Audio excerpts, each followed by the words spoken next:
By the time we hit midlife, I bet we've all been involved in some sort of interpersonal conflict. It's somebody at work, it's somebody in your family, it's somebody in your friend group, it's somebody in an organizing group that's supposed to be creating an event. There's been a conflict. So what do we do? Do we confront them? How do we confront them? What if they send a really angry email? What should we do? If we don't confront them, are we hiding? So today's episode is a real coaching session with a client who was struggling with an issue just like this. So listen in. Welcome to Mind Your Midlife, your go-to resource for confidence and success, one thought at a time. Unlike most advice out there, we believe that simply telling you to believe in yourself or change your habits isn't enough to wake up excited about life or feel truly confident in your body. Each week, you'll gain actionable strategies and, oh my goodness, powerful insights to stop feeling stuck and start loving your midlife. This is the Mind Your Midlife podcast. What would you do if you were doing your best in a work situation and your colleague got really upset, fired off a really angry email to you, and you had to decide what to do? I had a coaching session with a client, and we're going to call her Casey because we're going to keep her anonymous. And she had this scenario. So if you've never experienced life coaching, you'll hear me walking her through, helping her figure this out. And I love how she makes a decision to take action, but in a different way than she might have started with. And we get all the head trash out of there that you're going to hear when she describes it initially. So we had some trouble with her audio. Stick with me. Let's pretend we're on one of those shows where you anonymize the voice and you hear it a little funny. And here we go. Listen in for what's relevant to you in a situation like this that you might have to deal with. And maybe you can run yourself through exactly the same process that we're going to go through here. What would you like coaching on today? I got an email at work yesterday that I am having trouble letting go of. I have been working towards when you work at a school, there's never enough space for everyone. And I have been working towards cleaning out some spaces that our contracted staff uses. And with the blessing of our site admin, and it started at the beginning of the year, and it got to the point where we're moving the last bit of stuff. And I sent out notification, hey, this stuff is being cleared off. Please clear it off, and then take anything you need. And then Wednesday, I sent something in the chat, or organization chat, that was like, hey, please have your stuff out by Friday. And I cleared the stuff out, and I threw it out. And I opened my email yesterday morning, and there was an email from someone that said, I came in on Saturday to clear out my stuff. Do you know what happened to it? And I said, everything that was on the shelves was disposed of on Friday. And I got an all capital letter email back. It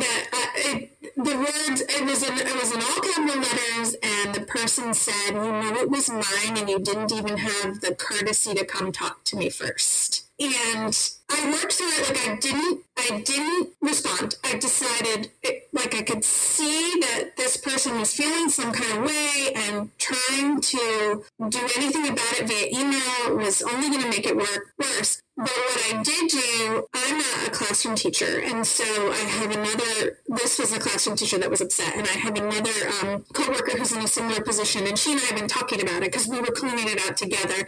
And so I did forward it to my boss, and I included her in the email, and I said, I'm not going to respond to this. I just feel like this is out of line and that you should be aware it's a thing. And I've included this other coworker because she and I talked about it specifically. And she went for me back and found dates. She was like, I found these two dates where you said these two things. You gave more than 2 days, because the person said I didn't get it done on your 2-day timeline. And she was like, I see where you mentioned it 2 days ago, but also on this day, at the beginning of November, was there other times that I'm not seeing? Because I feel like those 2 times is notice enough. And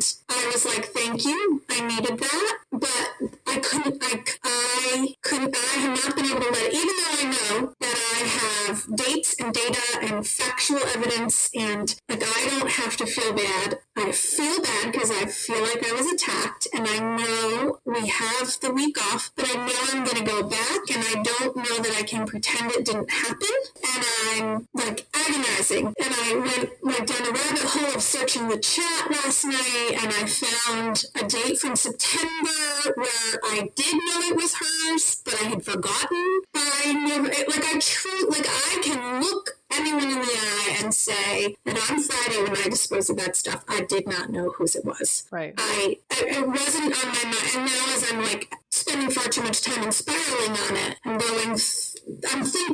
finding other evidence, right? Like, she did tell me it was hers. I did know it was hers 2 months ago. At the same time, she's known it was there since September and didn't do anything about it and is now upset with me because it got thrown out. So I think I could use some coaching and helping sort out. It's taking up way too much time in my head. Right. Even if you can see it, but sorting it out so I can put it aside, and then if it needs to be addressed when we are back after the holiday, it can be addressed after the holiday. Yeah. Well, I get it. I hear you. And so the situation is that your coworker is upset at you, right? And not a situation any of us enjoy, but that's the situation. So how would you say this is making you feel? What's the feeling that comes up? I'm feeling insecure and I'm doubting I feel bad, but I think I'm taking it, I feel bad, but I'm taking it too far. So it's making me feel insecure. It's making me question myself and doubt it's almost like I'm starting to look for ways to make her right. So I'm doubting my own intentions. Yeah, you're telling yourself something. And it sounds like maybe you're telling yourself that you were in the wrong. I think yes. Do you think that's true? For sure true? I don't think it's true. And I have plenty of evidence that it's not true. Yeah, I have plenty of evidence that it's not true. So what is the upsetting part about her being upset at you? I think, I feel bad. I don't like it when people are upset with me.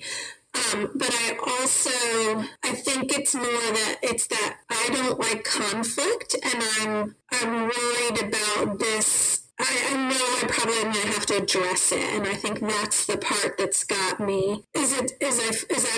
I'm afraid of the conflict that it's created. Because even when I got the email yesterday, I was working from home, and I was so glad I was home because I could feel my whole face got red, and I was like, I'm really glad as a professional that I'm not having to look this person in the eye, because it felt like it was a very physical reaction that I had to it. I'm wondering whether it's the possibility of you being in the wrong or the possible need to confront her that is creating these feelings for you. Could it be one or the other more? I think it's probably the confrontation part, and the confrontation part, and the worry that she'll say bad things about me, and it might affect my relationship with other colleagues. Okay. So maybe we just follow that temporarily, because sometimes I think it's good to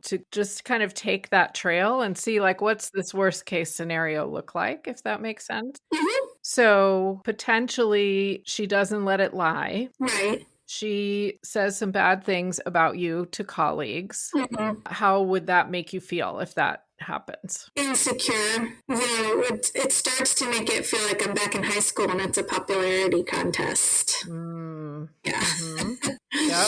Mm-hmm. And then what do you think you would do in that scenario if that happened? My preference would be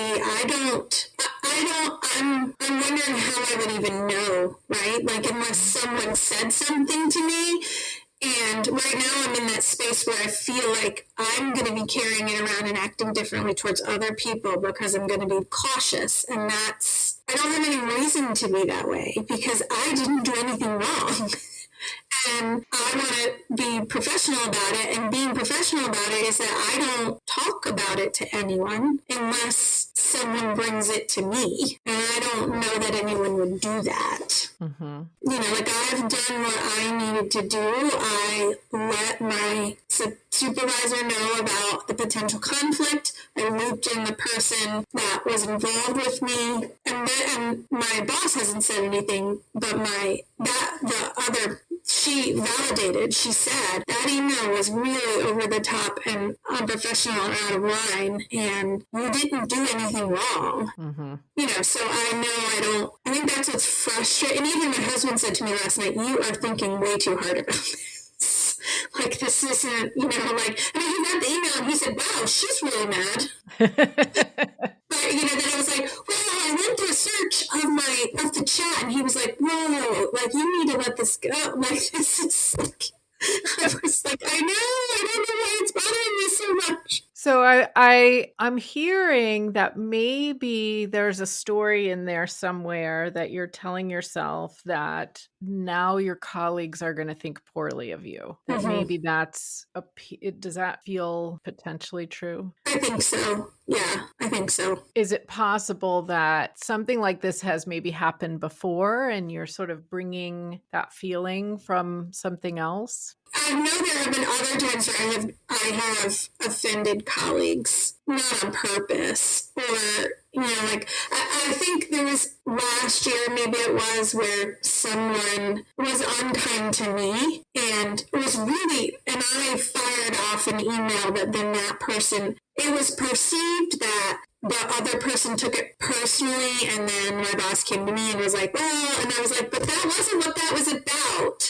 Like, it was not, the two were not, I get why she made them linked, but they weren't linked. Like, it didn't even have anything to do with her. So I might be drawing on that. And the email that I sent out was pointed. It was, you know, like, but it wasn't unprofessional. It was just people, it was more like a sensitive topic, and people thought fingers were being pointed at them. And that wasn't actually the case. So I'm very aware of that. That was the thing that stopped me from responding to her email, because I was like, I don't want to do that. I want to be professional about this. I want to take the high road, and I'm not going to fire off when my emotions are high because I feel like I'm being attacked. So, like, that was good. That's growth. But then I'm sitting and agonizing over it.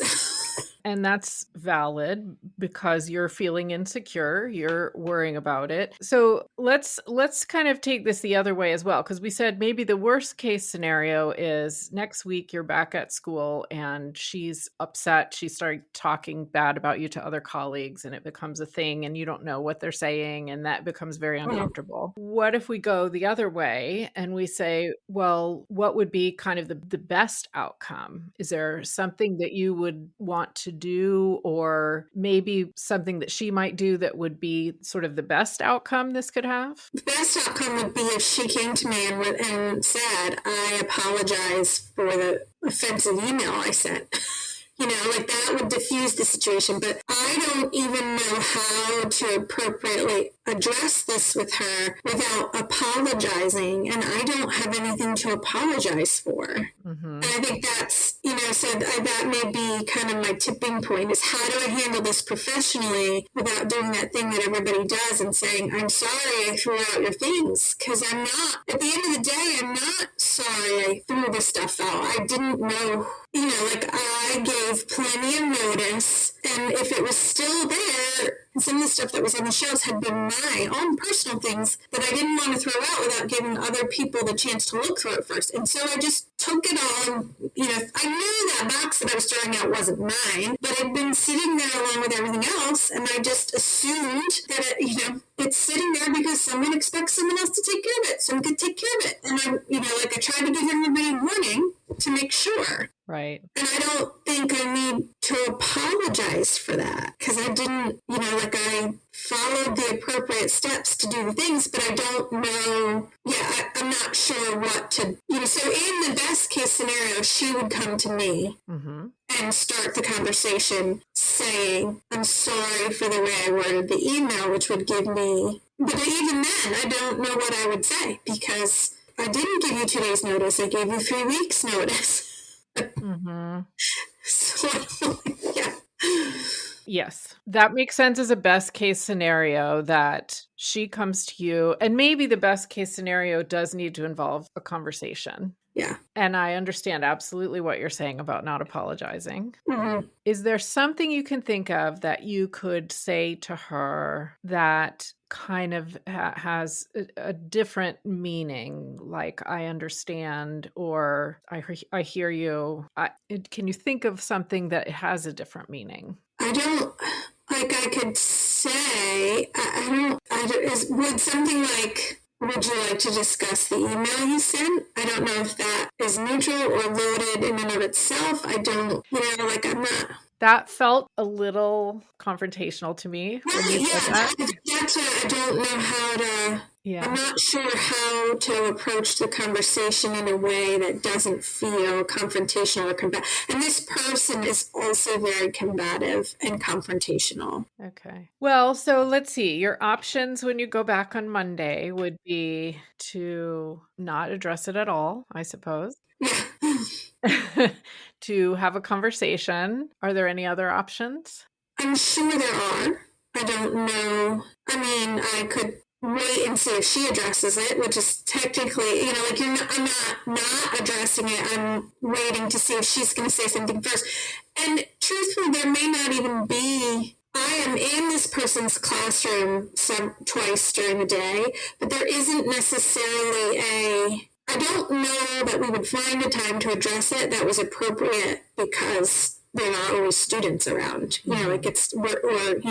I'm thinking first thing in the morning, I have a duty that has me right at the door, and sometimes she's there and sometimes she's not, like she rotates through, so she'll either come down and say something, or someone else will be there, and then there won't be a time to address it. So when you imagine that you just let it go and see if she addresses it, how does that feel for you as a decision? It feels like I'm not creating the conflict and I'm not adding to the conflict. Mm-hmm. I just want to make sure I'm also not hiding. Do you know what I mean? Like, because I am a conflict avoider. And so it feels calmer to know, but I think maybe it's different not saying anything and consciously thinking, I'm going to wait and see if she does something first is different than not addressing it at all. Your energy is a little different when you're saying that, actually. It feels like to me that you feel more confident with this idea of not doing anything differently or avoiding, but just allowing her to bring it up. Yeah. I mean, I think that feels, because it's a conscious decision that I'm making, so it doesn't feel like I'm avoiding there's a difference in avoiding the conflict and not creating the conflict, I think. And so in my mind, I was attacked, and so I'm giving the other person time to cool down and see if they want to address it. And if they don't, and it continues to feel awkward or like the elephant in the room, then I can make another decision later. Mm-hmm. But for coming in, I also can wait and see, like my immediate supervisor did not say anything to me either, and that's fine. What my email said was, this isn't really something that needs to be addressed in an email, so he may want to speak to me about it first too. So I think there's a difference between actively avoiding it and letting it lie to see where it goes. And then deciding if more steps need to be taken. I agree. And I think, is it possible, too, that given a little bit of time, you said in the past you've sent an email where you kind of were upset. Uh-huh. Is it possible that she was in the moment upset and maybe regrets what she said in the email as well? That could definitely be a possibility. I can't control whether she regrets it or not, but it was very obvious that she was upset. I don't, like anyone that's seen the email, and there's only like 3 people, one of whom is my husband, but those people confirmed my feel. It was very obvious that the person that wrote the email was very upset. Mm-hmm. So yes, it's possible that person may cool down. It's possible that someone may say, like if she does say something to someone, they may say, hey, they may not, but like they could say to her, hey, it wasn't 2 days, you're wrong here. They may not. I'm wondering if maybe some of the pieces of this that was creating upset for you was, I sort of hear you telling yourself a story that if you don't go and deal with this, then you're hiding from the conflict, and that's bad. Yeah. Well, it's me. I think I kind of shot myself in the foot in that my coworker presented me with evidence. You gave Liz 2 dates, and I didn't just let it lie. She said, "Are there other dates that I'm not aware of?" And then my mind kind of went down this rabbit hole. Well, now that I think about it, my boss said this one thing to me, and this person said this one thing to me, and then I went down the rabbit hole, and I forgot.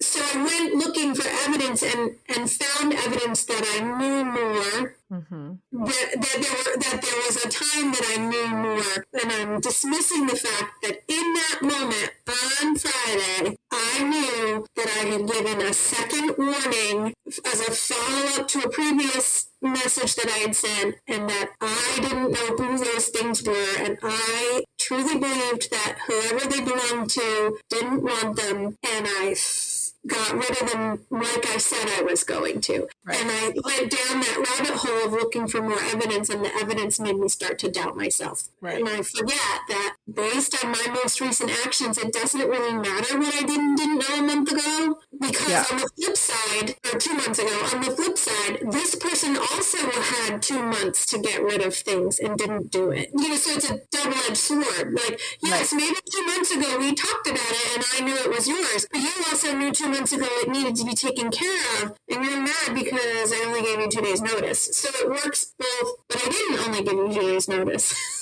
Yeah. You forgot, I forgot. Yeah. And I think that's sort of, I went searching for more information to validate myself, and I instead opened up a rabbit's hole where I started invalidating myself instead, forgetting that I truly didn't, when I got rid of this stuff, I did not know whose it was in that moment. And I think what you're saying now is maybe going to be helpful for you if and when you do have a conversation with her, because you acted, it sounds like, on Friday in everyone's best interest with the information that you had. Yeah. Did she forget to deal with it? Yes. Did you forget that she had said something to you about it in the past? Yes. And we're human, right? So I think maybe that's the conversation that ends up happening potentially, because, I mean, I've been a teacher. Something that happened 2 months ago, good grief. Yeah. But you did forget, and she didn't do anything. So, I mean, maybe it's just kind of owning up to that, and also realizing that you also didn't do anything wrong. Right. Yeah. Yeah. I think I can try that one on for size. My brain is resisting. The reason I'm not like, oh, okay, is I'm afraid I'm going to talk circles around myself and dig myself into a hole, because now I know I need more.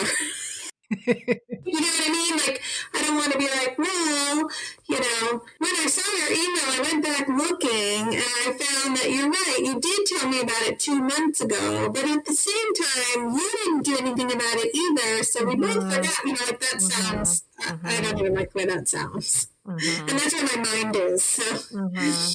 Yes. Okay. So you don't want this to become a back and forth. She said type of thing. Yes. Okay. Yeah, that's where my mind has been going. I've been making it into a back and forth. So you definitely, I saw you have a better energy about it when you were saying, maybe I'll just let her say something first. Yes. And now we're kind of thinking, well, how's that going to go? I think that if you're going to let her say something first, then it's possible that she would say, 2 months ago, I said, whatever, that stuff was mine. So how do you think you would respond if she said that? I just forgot. I assumed, I forgot. It's easiest just to say I did not. Yeah. Because I think to say anything else is accusatory, right? Right. Yep. And you've had 2 months to get rid of it and you didn't. Right. I just forgot. And when I was getting rid of that stuff on Friday, I didn't know whose it was. Yeah. And I didn't know whose it was. I forgot who it belonged to. It's probably easiest just to say that and don't go any further. Yeah, it looks like I'm kind of reading your energy and thinking, yeah, it looks like you feel okay about that. And that is just stating the truth, right? Mm-hmm. Okay. Mm-hmm. Okay. I think every time something happens where there's conflict involved and we're worried, did we do something wrong or was it them who did something Mm-hmm. wrong? It's very normal to run it around in our heads. And the key is figuring out what is it that I'm telling myself that Right. is the problem here. And when like you feel like you've not been given grace, and so you need to defend yourself. Mm. When really at the end of the day, you just didn't do anything wrong. Mm-hmm. That's interesting. So you are telling yourself that you've got to get in there and defend yourself. And if you don't do that, maybe she's going to be talking badly about you or other things are going to happen. Yeah. Maybe it's helpful also to realize that that's not necessarily true. Yeah, it may not be true. And even if it is true, like there's not anything I can do about it. People, they're not going to do it in front of me. Like I just have to keep doing what I'm doing and not imagine conversations, because if conversations happen, they happen. But if they don't, like no, it could be that nobody cares.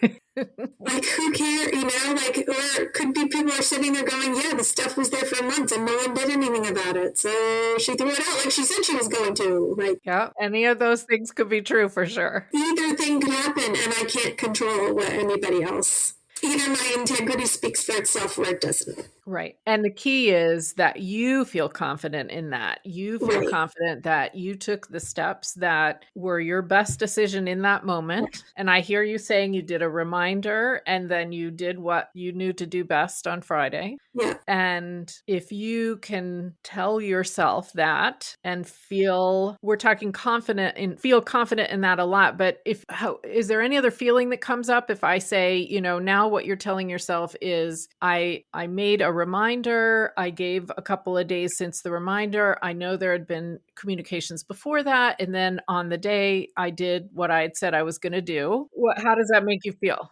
Certain that I did what I could to give people notice. Mm-hmm. I did my best with the information that I had to let people know without bugging them. Mm-hmm. Like I could have gone to every single classroom and been like, hey, I just want to make sure. But I didn't do that because I didn't want to bother people, because I knew that 9 out of the 10 people would be like, yeah, you've already messaged about this. It's fine. I got my stuff out weeks ago. And so I didn't, because I figured, I tried to do it in the least intrusive way. I know what my intentions were. I know that I tried to make sure everyone knew. And I know that I gave people plenty of time. Right. So if you're telling yourself that and believing that and feeling certain about that, I am. Then what she's thinking or doing is a separate thing. Right. Right. So yeah, I feel better. Thank you.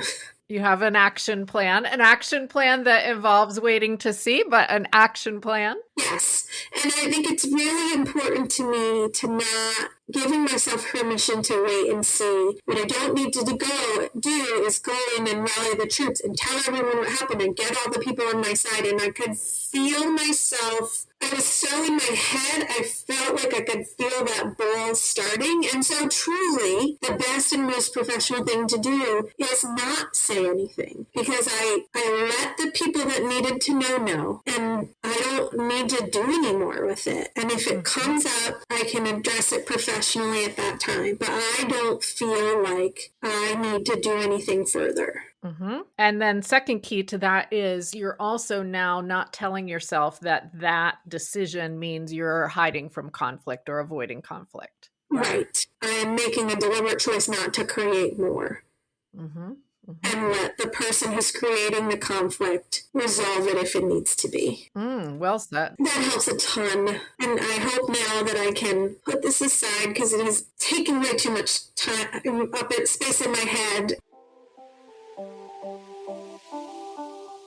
I was so thrilled, listeners, to have Casey leave that coaching session feeling more empowered and feeling like she had made a decision about what to do and what not to do that wasn't wrong. Because sometimes we sort of make a decision or we end up in a decision because we just didn't do anything else, but we're telling ourselves the whole time that we're wrong. And that creates all sorts of stuff going on in our heads. So if I recap this situation, because I know you'll find things in here that relate to your life as well, there was a scenario happening where she had someone at work upset at her, and she was telling herself the story that this person was going to say bad things about her. It was going to affect her relationships at work, and it was making her feel insecure. And so then her actions are going to depend on how she feels about that. Am I hiding from conflict? Is she going to be talking about me? She's thinking all of these things, and they're just dragging her down, down, down, down. And the decision to say, wait a minute, some of this isn't even real. It's not even true. It hasn't even happened. I'm creating stories in my mind is so empowering. And she decided, I've done the best I could. I'm going to continue telling myself I've done the best I could. And if she comes to me, then we'll have a conversation, and she feels prepared for that as well. And so